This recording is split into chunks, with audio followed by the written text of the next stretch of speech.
आज के पावन सत्संग की सत्संग जी देखिए, आज इतनी खुशी का दिन है कि आज आपके गांव गोवर्धनपुर में मासिक सत्संग के तहत जो हर महीना यहाँ पर 20 तारीख का सत्संग हो रहा है। हर महीने की 20 तारीख का सत्संग गांव गोवर्धनपुर में हर घर पे सत्संग हो रहा। और अगले महीने का सत्संग 20 तारीख का क्या नाम ओम कुमार के घर पे है, ओमवती। तो अगले महीने ओम कुमार के घर पे सभी ने पहुँचना है जी। तो सत्संग जी देखिए कि आपके सामने कुछ जीते जागते मिसाल है। बच्चे चुप हो जाए। जीते जागते मिसाल है कि सुल्तान जी हमारे बीच में बैठे हैं। सुल्तान जी हमारे बीच में बैठे हैं कि सुल्तान जी की वो दशा जो उन्होंने अपने मुख से खुद कही है अभी कि मेरे को यहाँ से पीजीआई चंडीगढ़ भेज दिया।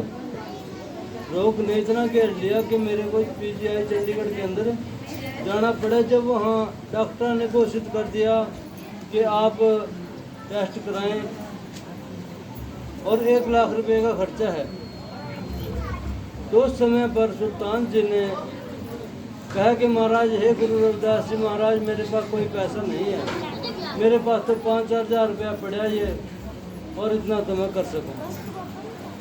आखिरकार जब सतगुरुदास जी महाराज के भरोसे के ऊपर सुल्तान जी चले, तो उस टाइम पर साध संगत जी पता नहीं 20 दिन के बाद या 10 दिन के बाद सुल्तान जी जब अल्ट्रासाउंड पे गए तो अल्ट्रासाउंड के अंदर कोई रोग नहीं पाया गया, अपने आप रोग ठीक हो गया। गुरु रविदास महाराज की महिमा इतनी है कि रोग ही चले गए। क्योंकि सुल्तान जी जिस दिन से यहाँ सत्संग लगे हुए है, तकरीबन नाथी और सुल्तान दोनों के दो हर महीना अपने आप खुद, हम तो शायद 10 बजे तक पहुँचते हैं, परंतु ये 9 बजे ही यहाँ पर पहुँच रहे हैं। इतनी मन के अंदर खुशी है, तो इसलिए इस दर से आज तक कोई खाली नहीं गया है। ये दर वो दर है कि जो कि आप इतिहास में भी देख रहे हैं कि राजा रानियां बड़े बड़े जो इस दर से को लेके गए हैं, आज तक इस दर से कोई खाली नहीं गया।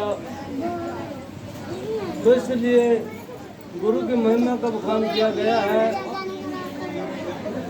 कि कौरव और पांडवों की लड़ाई हुई थी,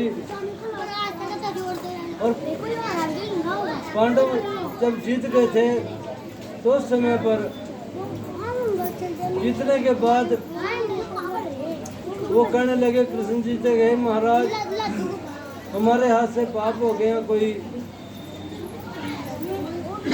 ऐसा रास्ता बताए ताकि इतने जीव जंतु मरे, हाथी घोड़े मरे, इंसान मरे हैं, तो कोई रास्ता बताए हमारे पास। तो वो कहने लगे कि आपके भाई एक असमय यज्ञ लगा लो, एक असमय यज्ञ लगा लो। और समय क्या है कि भाई 100 यज्ञों का एक यज्ञ बनता है, उसे असमय यज्ञ कहा जाता है। कि जितना खर्चा हम, जैसे आज कालू राम जी कर रहे हैं प्रधान जी, तो ऐसे 100 यज्ञों का खर्चा जितना होगा भंडारे का, सत्संग का, वो इतना एक यज्ञ पर करना होगा, उसको असमय यज्ञ कहते हैं। कहने लगे महाराज उसका पता कैसे लगा कि ये सफल हो जाए या नहीं हो जाए।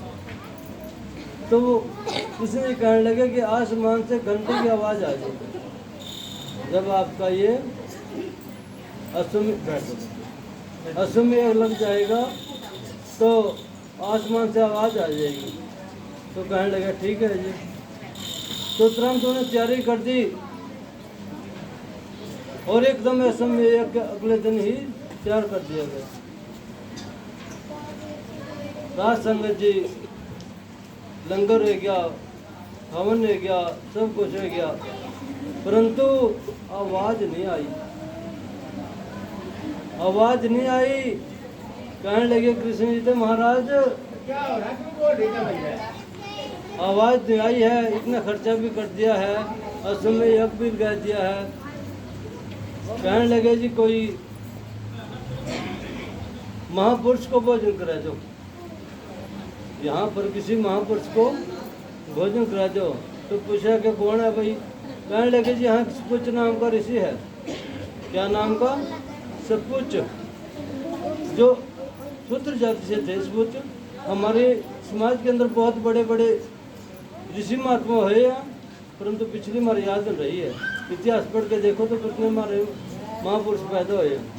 कहने लगे सपुच नाम के ऋषि हैं जी, उसको भोजन करा दो।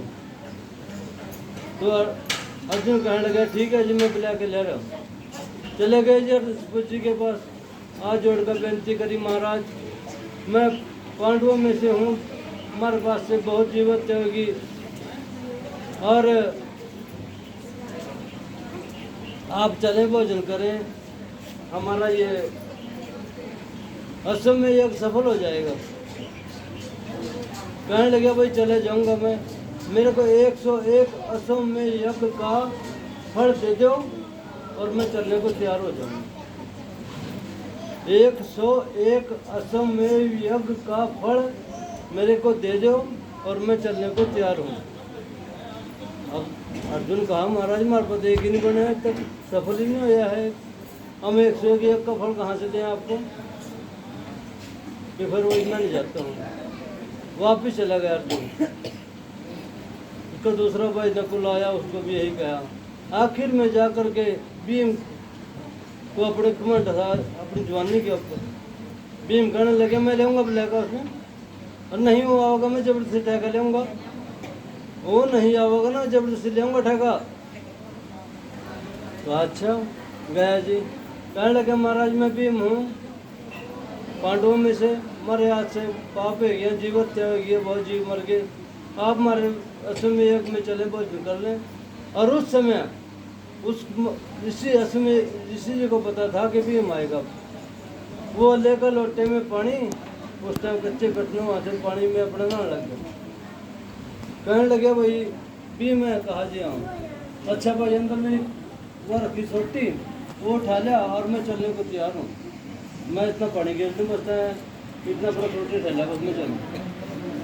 अब जोर लाया सोटी पर, ऐसे हाथ पकड़ का ठावा, एक हाथ से ठावा, दो हाथ से ठावा, जोर लग गया, खून पसीना हो गया, पर सोटी नहीं लगाते उसके पास। भीम के पास उस महात्मा की, उस ऋषि जी की सोटी नहीं उठी। ऋषि जी कहने लगा अरे भीम क्या बात है, काफी समय लगाए थे, मैं तो नहा भी लिया, लेकर नया सोटी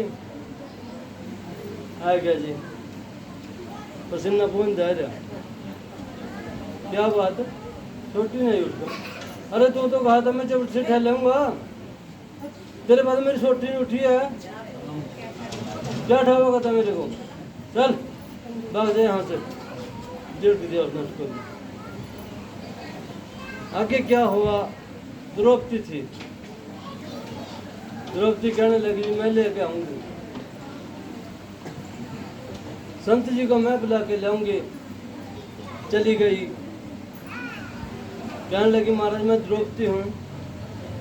ऋषि जी कुटिया पे जाकर बेनती करी महाराज मैं द्रौपदी हूँ, पांडवों में से हमारे हाथ से बहुत जीव जंतु मर गया और आप मेरे साथ चलें, हमारे वहाँ पर भोजन करें, हमारा यज्ञ लग जाएगा।